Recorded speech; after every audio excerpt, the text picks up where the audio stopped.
मैं संसद हूं। मैं हिंदुस्तान के लोकतंत्र की पहचान हूं। मैं संसद हूं। मैं गवाह हूं हिंदुस्तान की आजादी का।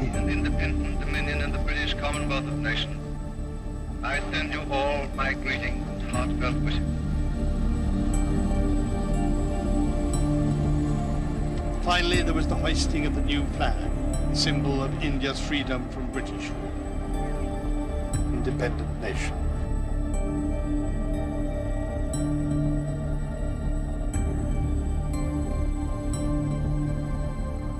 मैं गवाह हूं हिंदुस्तान की गुलामी का।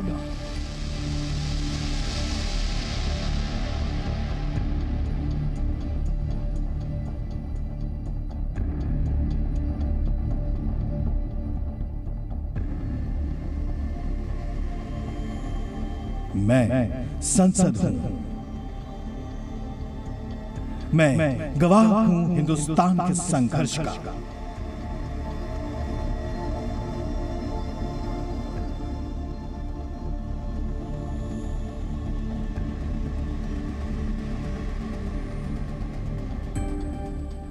मैं गवाह हूं हिंदुस्तान के निर्माण की।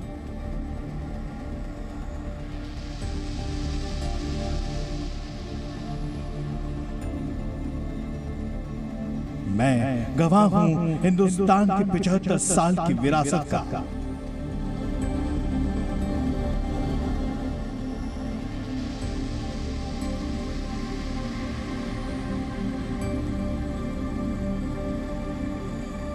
मैं संसद हूं। हिंदुस्तान के लोकतंत्र की आत्मा मुझ में बसती है। मैं संसद हूं। मेरी रूह वही रहेगी। मेरी पहचान वही रहेगी। मेरा काम वही रहेगा।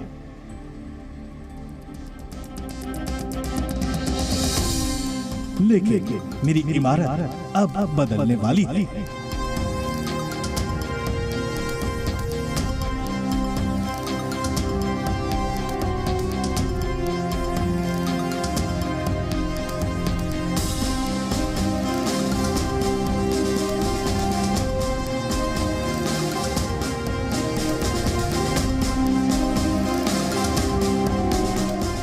मैं संसद हूं।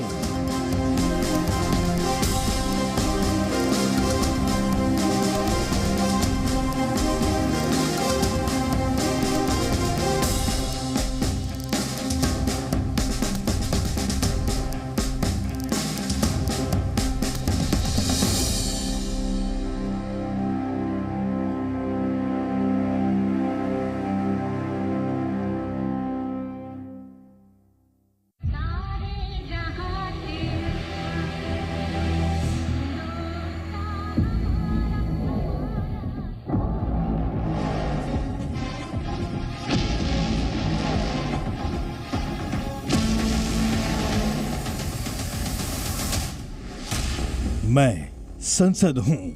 मेरी इमारत अब इतिहास के पन्नों में शुमार होने वाली है।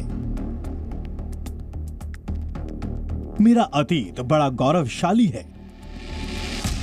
मेरी इमारत को अंग्रेजी हुकूमत ने बनाया जरूर था, लेकिन हिंदुस्तान के संविधान ने मेरी ही इमारत से आकार लिया।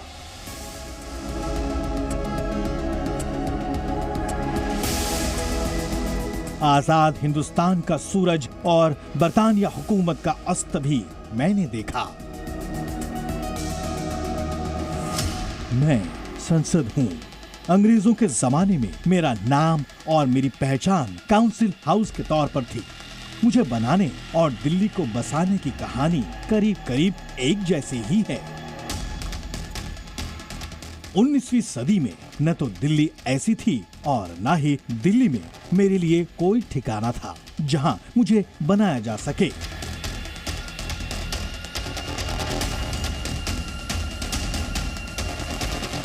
मैं संसद हूं। मेरी इमारत की कहानी 1911 में शुरू हो चुकी थी। ब्रिटेन के राजा जॉर्ज पंचम ने हिंदुस्तान की राजधानी कलकत्ता से दिल्ली स्थापित करने का ऐलान किया था। तभी मेरी इमारत की कल्पना शुरू हो चुकी थी। मैं संसद हूँ।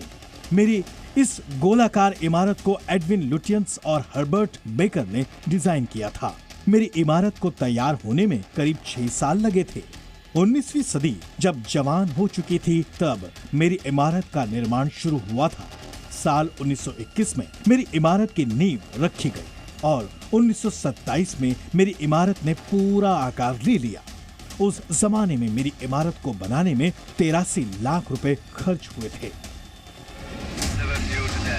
मैं संसद हूँ। मेरी इमारत को बरतानिया हुकूमत ने इसलिए बनवाया था ताकि वो हिंदुस्तान पर कई सदियों तक राज कर सके, हिंदुस्तान को गुलाम बनाकर रख सकें। मैं संसद हूँ। मैंने उस धमाके की गूंज भी सुनी जब भगत सिंह ने अपनी आवाज सुनाने के लिए बम फेंका था। मैं वही संसद हूँ जहां आधी रात को आजादी के मौके पर जवाहरलाल नेहरू का चर्चित भाषण गूंजा। नेहरू के इस भाषण के साथ ही मेरी इमारत हिंदुस्तान के लोगों के साथ सीधी जुड़ती चली गई। At the stroke of the midnight hour, when the world sleeps, India will awake to life and freedom. मैं वही इमारत हूँ जहां संविधान की एक एक लाइन लिखने के लिए कई दिनों तक बहस होती रही। मैं संसद हूँ। मैं वही इमारत हूँ जहां लाल बहादुर शास्त्री ने हिंदुस्तान के लोगों से एक वक्त का खाना छोड़ने की अपील की थी। मैं वही इमारत हूँ जहां इंदिरा गांधी ने पाकिस्तानी सेना के घुटने टेकने की खबर भारत को सुनाई थी। मैं वही इमारत हूँ जहां अटल ने कहा, मैं ऐसी सत्ता को चिमटे से भी छूना पसंद नहीं करूंगा।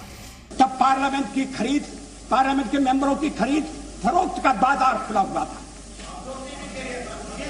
मामला अदालत में, मैं उस पर ज्यादा टिप्पणी करना नहीं चाहता, लेकिन हमने देखा कि अल्पमत किस तरह से बहुमत में बदला। वो रास्ता हमारे लिए भी खुला था, मगर हमने उस पर जाने से इनकार कर दिया।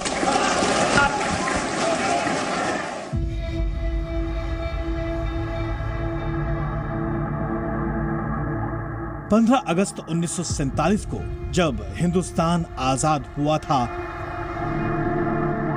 तब लाखों लाख लोगों के मन में आशंका थी कि हिंदुस्तान कैसे आगे बढ़ेगा, हिंदुस्तान कैसे अपनी तकदीर बदलेगा।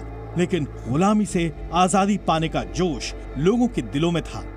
आजादी की हवा में सांस लेने का उत्साह ऐसा था कि लाखों लोग मेरी इमारत के बाहर खड़े थे।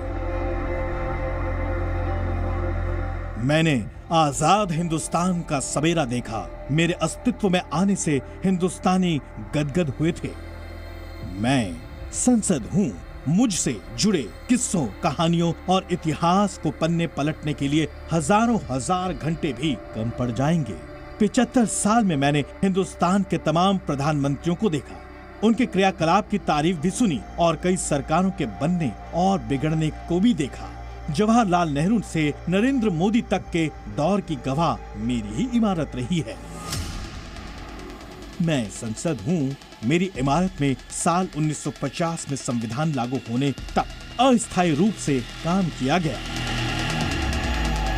26 जनवरी 1950 को भारत का संविधान लागू हुआ और भारत आधिकारिक रूप से एक संप्रभु गणराज्य बन गया। संविधान में द्विसदन प्रणाली को बरकरार रखा गया था और विधायिका को भी भारत की संसद का नाम दिया गया। मैं संसद हूँ। मेरी इमारत की स्थापना के बाद से भारतीय संसद ने भारत के लोकतंत्र को आकार देने और देश के कल्याण और विकास के लिए कानून बनाने में महत्वपूर्ण भूमिका निभाई है। मेरे दोनों सदनों ने कई ऐतिहासिक क्षणों, बहसों और विधायी सुधारों को देखा है, जिसके बाद मेरी ये इमारत भारतीय लोकतांत्रिक ढांचे में एक आवश्यक संस्था बन गई है। हम भले नए भवन में जाएंगे, लेकिन पुराना भवन भी, ये भवन भी आने वाली पीढ़ियों को हमेशा हमेशा प्रेरणा देता रहेगा।